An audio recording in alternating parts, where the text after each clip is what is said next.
Hey guys, what's going on? It's Stef here. I hope you've been well, because I haven't been. I haven't been able to metal detect in about 4 or 5 weeks now, so I am pretty rapidly actually going insane. There is no break to the weather in sight, and that just sucks.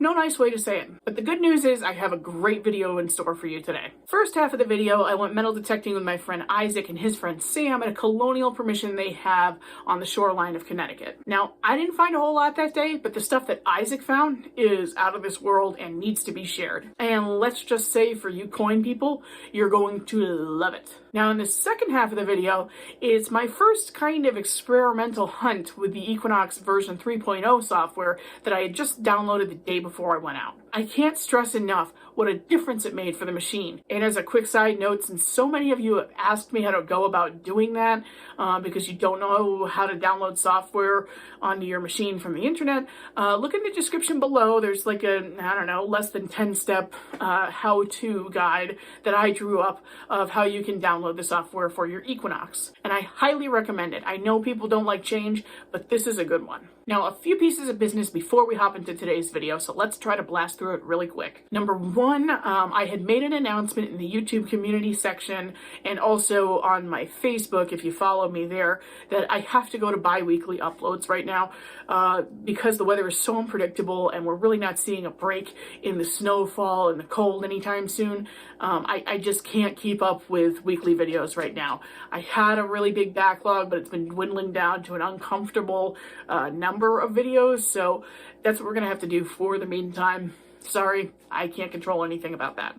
Second order of business, I guess I already just covered. I was explaining that this is kind of a split video, so yay, we already know about that. Third and final order of business right now, do not forget I am now a proud affiliate of KELLYCO metal detectors, so if you need anything metal detecting related at all, you don't know where to begin, you need help, or you're just completely overwhelmed by the options, shoot me an email at stefdigs@gmail.com, or if you already know what you want from the KELLYCO website, it's easy. Just make sure you enter my code STEFDIGS when you check out. All right, let's hop in.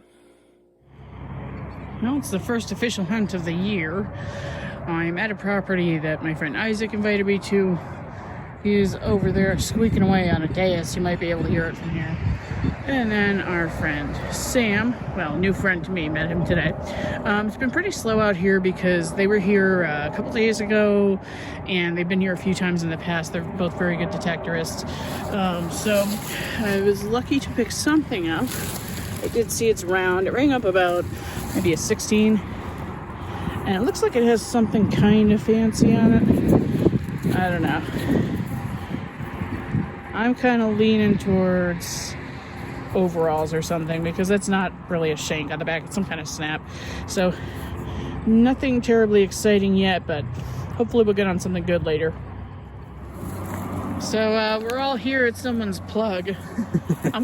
Whose plug do you think it is? This guy. It's always this guy, at least in my experience. So we were literally just talking about, oh my God, yeah, we should just leave because no one's really finding anything. And I said, you know what? But now a copper's gonna pop out of the ground. Not 10 seconds later. Nice big round green disc there. And what did we say? We think it's a large set? I think it's a large century head, yeah. Is it? Yeah. All right, let me see. Oh, that thing's gonna be nice too. Yeah, yeah. Let me take a peek. Yeah, go for it, Steph. Yeah. Makes me happy. There you go. Yeah, big round and green makes everybody happy. We weren't gonna talk about that at all, and finding a coin. Nice. Is that's not number one for you? That's number 3. Number 2. Number 2. Okay. Number 2.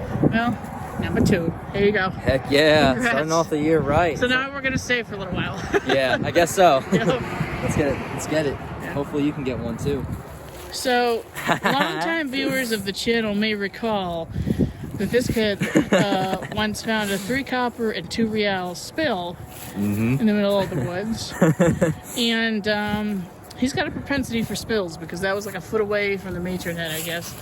And we know it's got to be British because it's ringing up like a 20 to 21 on the Equinox.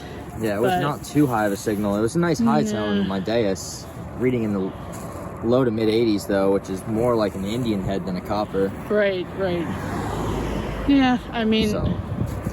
hopefully there's some detail on it. It looks like it was a little bent by... Looks like a friggin' punch out. I don't think you're gonna get anything off of that, but it's a British copper. It's a 300-year-old coin. That's fine. I'll take it. Yeah, I'll exactly. Take it. Nice. Thanks. Ooh, my hands are freezing. Okay, well, it's obviously starting to pick up a little bit. I got a 20 to 21 signal reading, 6 inches down. Was hoping that'd be my British copper for the day, but it's something brass. And let's see.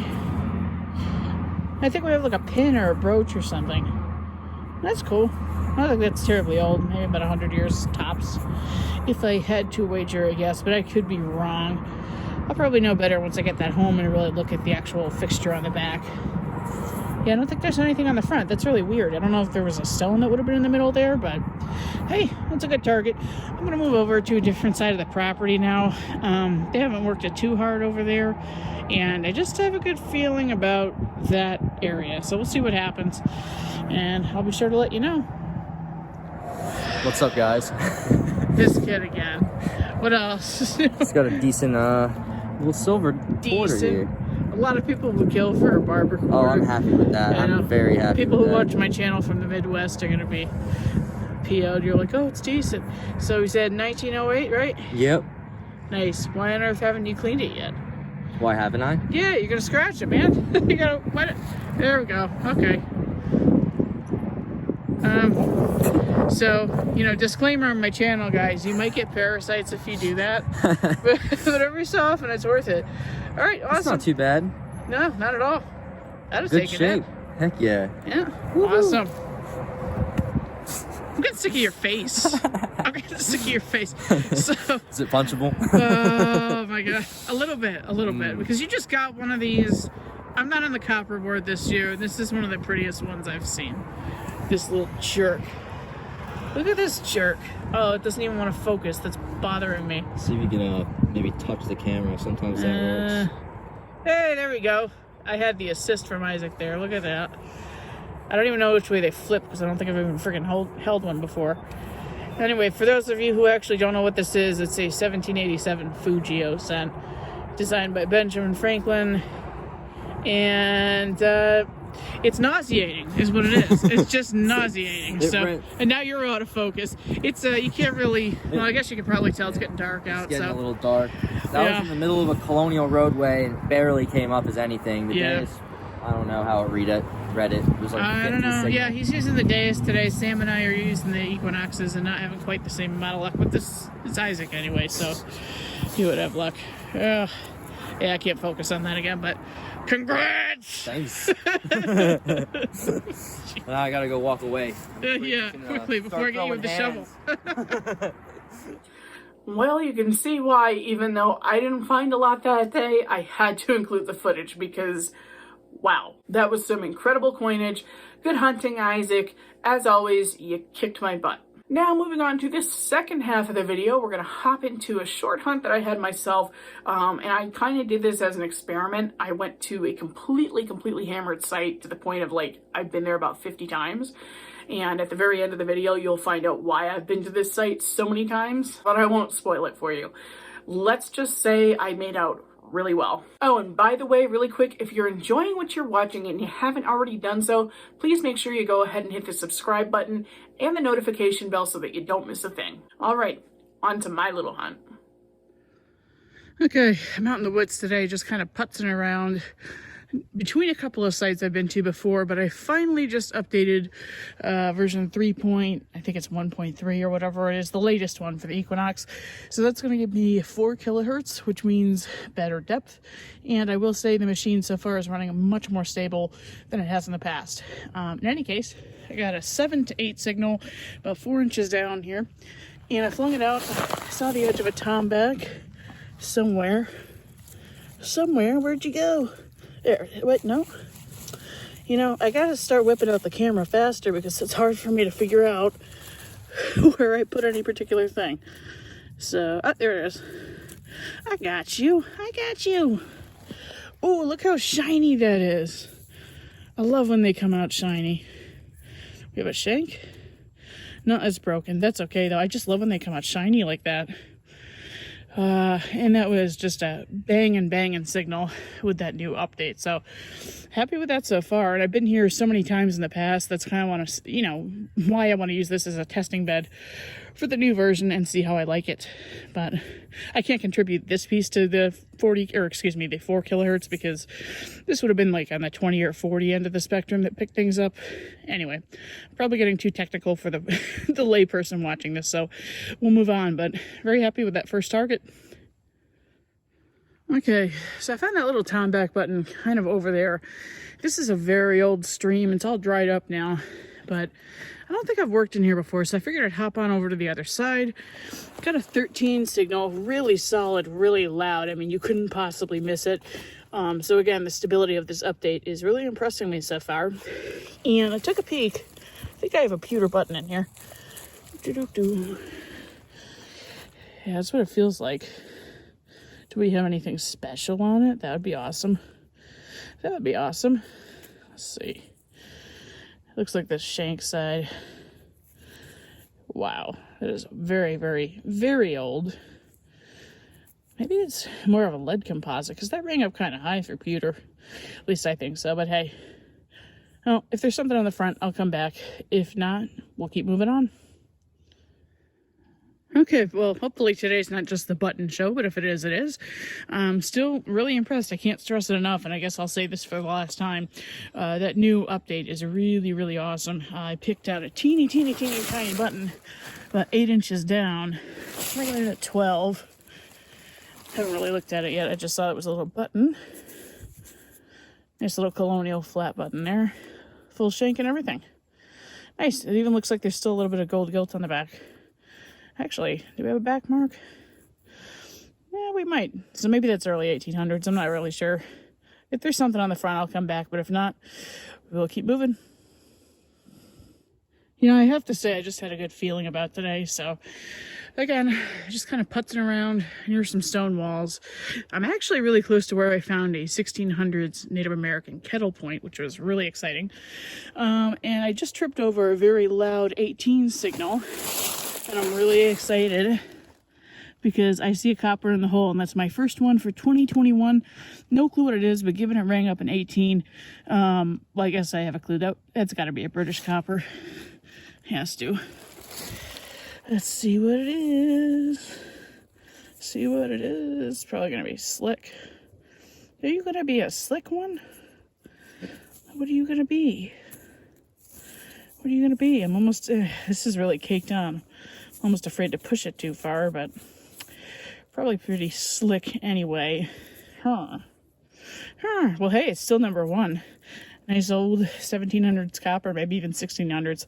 We did find a William out here at one point, I believe, if memory serves, but that's awesome. I'm going to wait for that to dry out. I'll brush it off. If I get an idea, I will definitely come back. Yay! Well, it seems impossible, but I think I might have a positive ID. I might. I see the bottom of a bust here, little hair tie there, and I thought I saw, you know, like one line here, one line there. This could be a William and Mary halfpenny, and if that's the case, this is 1694. The back is wiped. These ring really low. Given the area I'm in, the ID definitely makes sense. And they're usually extremely smooth like this, so that's probably what it is. I'm going to call it that for now. If I find out something later, I'll let you know, but I would say this is at least a William. I can't really tell if there's a second bust there for Mary. Mary is behind William on the coin for William and Mary coins. I'm not really sure, I guess. I mean, the hair tie is kind of more towards the center than it should be if this were William and Mary. But the latest this coin would be is 1701, I believe. So that's a nice early copper to start my year. Very happy with that. And hopefully it cleans up just a little bit so I can make something out. But in any case, I'm stoked. Okay, I got another loud and proud target in an area that I have searched many times before. This was mixed in with a lot of iron, but it just really popped, no problem. About 8 inches down there, I have a big fat musket ball somewhere. This guy. Nice. Oh my God, look at that sprue. That's amazing. That's a hell of a dropped musket ball. It's a big sucker. Maybe it's like a 58. I don't know. And actually, it may have been fired, or at least chewed on or stepped on. But wow. Nice. Happy with that. All right. I'll report back if I find something else. Listen, this is the best way I could have possibly hoped to end the day. You see how there are just houses there? Well, if you go one more down, that's where I live. So, full disclosure, I'm just hunting behind my house. This is a big old cart path that's about, I don't know, 20 feet wide or so. And it just goes and goes and goes. And there's a bunch of cellar holes back here. But in any case, I just can't believe this. I can't believe this. I have a cellar hole right behind me. Really early settler, like late 16s to mid 17s. And I just plucked this out. I mean, it was probably, it was pretty down there. Maybe like 7 inches. And I'm right up against the rock wall. And I can't even tell you how many times I've hunted here. I mean, this is the first cellar hole I ever hunted. So, I mean, and it's super close to my house. I've been here a million times. How I missed this is beyond me. But needless to say, I'm stoked because that's my favorite thing to find. Oh man, this is an excellent day. You really can't go wrong with coppers and shoe buckle frames. Oh, awesome, awesome, awesome, awesome. And what's funny is I actually have an appointment I need to get to, and I had an alarm set for 2:30 in the afternoon. It's 2:25. So this was really the 11th hour. Oh man, I'm so happy I could cry, but I won't do it. I'll save that for like the insane stuff. But this is still amazing to me. Wow. Okay. Awesome, awesome day. Well, everyone, that is all the metal detecting fun for this week, but not before we hop into a wrap-up, so let's go and do that. Okay, and there's our little wrap-up. Keyword little, I guess. Anyway, let's blast through it real quick. So, I did not film this, but I dug that on The Hunt with Isaac, a 1945 New Jersey dog license. I seem to be a magnet for those. This thing, which I really don't like because it reminds me of casket hardware, and longtime viewers of the channel will know that wouldn't be the first time I've dug casket hardware. Obviously not on purpose, but I didn't film it because if that's what it is, it's kind of gross, and I don't know where it came from. But anyway, that was On the Hunt with Isaac and Sam. Here's that little brooch I did film. I think it's actually definitely a hair barrette. When I was cleaning it with the brass brush, some of the enamel came off, but there wasn't much to look at anyway. So anyway, that's that. I'm really good at finding like junk costume jewelry evidently. This I didn't film, and maybe I should have because I can't really tell how old it is, but it is a bracelet that's been gold plated, really beat up by the lawnmower. But again, that was in the same yard as Isaac and Sam, so I think I said it earlier in the video, but if I didn't, I kind of just given up on filming that day because I really was having a tough time. Our little overall button that I did film, and yeah, that's kind of it for that hunt. But here we go with my woods hunt. We'll actually just get that out of the way. We have our little tomback button that was shiny right out of the hole. And for whatever reason, I don't find them like that too often. Other people seem to, and I seem to find like all the burnt ones. But yeah, that was a really slamming target. And that was, I think, the first target that I dug with that new software update. So I was very pleasantly surprised with that. We have our teeny tiny little flat button, nothing on the front there. And let's see, this I don't think I filmed. No, I'm pretty darn sure I didn't. So this is actually just part of a tomback button. I believe it rang up like a 6 or a 3. I can't remember. It was a super low number, but it was super duper loud, and it was like 6 inches in the ground. So again, the Equinox is just hitting targets much better with this update. I was very pleased with that. So I'm not saying that that's like a terrific find, but the way the Equinox heard it was really, really awesome. So we have our little pewter button here that's been just like mangled to all heck, chewed on, whatever. You can see where it's flaking on the side. That's why I'm pretty sure it's pewter. Yeah, or it could just be junk, but I do think it's some kind of pewter button. Unfortunately, nothing fun is on the front. And let's see here. We have our counterfeit copper that I thought was a William and Mary while I was filming out in the field, and obviously it's not. Well, you can't tell from this side. And from this side, that's pretty rough, but that is a King George II, cleaned up really poorly. And I kept wondering, like, why is this cleaning up so funny? Because I was using my normal methods for cleaning a coin, and it just was weird. And then it was slate gray, and I realized, oh, it rang up an 18. That's usually a lead. So this is a lead counterfeit. Another way I'm able to tell that it's counterfeit is the B for Britannia is really worn and bulbous, and it's like it's got enough definition where I should get a date and I should be able to see Britannia and all that, but I don't. And you can see where it's been scratched too. That wasn't from me. That was, you know, already there because there was dirt in those scratches. But in any case, definitely a counterfeit. So that's very cool. As I mentioned in the video, or at least as you could read in the captions, you would have been hanged if you were caught counterfeiting coins back then. So somebody really took a risk to make this little halfpenny, and that is pretty cool. And last but not least, my favorite thing to find, we have a shoe buckle frame. I would say this is about mid-1700s, and I know it looks a little shiny. That is because I took a Brillo pad to it. When I was trying to get the dirt off, I sat this in hydrogen peroxide, and the patina was actually really mostly just verdigris. It was just flaking off, and it was really ugly. So I just took a Brillo pad to it, and the shine that you're seeing, number one, is kind of accentuated because I'm using a ring light right now up that way. So it'll make anything look shiny, but also, you know, this is going to fade over time, and then it'll kind of turn into a deep brown color, which is appropriate for brass because that's what aged brass looks like. So I'm very happy with that. And yeah, overall, a lot of fun out there. Well, I really hope you enjoyed this week's episode, everybody. Remember, get out there, save what you can, do what you love. We will see you next time, because I can't say next week since I'm doing every other week right now. Bye!